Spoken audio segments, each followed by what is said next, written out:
आता पुढे काय होणार आहे? बॉटम ऑफ द डेकचं कार्ड आहे 8 ऑफ रोजेस. हे कार्ड सांगतंय की तुम्ही एखाद्या समूहाशी जोडले गेले होतात. कारण हा तुमचा जो संबंध आहे त्यांच्याशी, हे एक कार्मिक नातं आहे.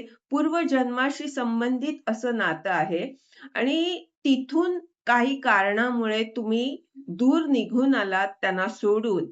तर त्यामुळे काही द्वंद्व स्थिती तुमच्या जीवनात निर्माण झाली होती. तर त्याचा आता उपचार होताना इथे दिसतोय. शांती तुमच्या जीवनात आलेली आहे किंवा येत आहे आणि कमिटमेंटचं हे कार्ड सांगतंय, की तीच माणसं तुम्हाला आता सहकार्य करणार आहेत. तुम्ही सगळे किंवा तुम्ही दोघं मिळून काहीतरी असं करणार आहात, की ज्यामुळे तुम्हाला खूप सारं प्रेम मिळणार आहे. तुमच्या जीवनात सकारात्मक ऊर्जा तुम्ही आकर्षित करीत आहात.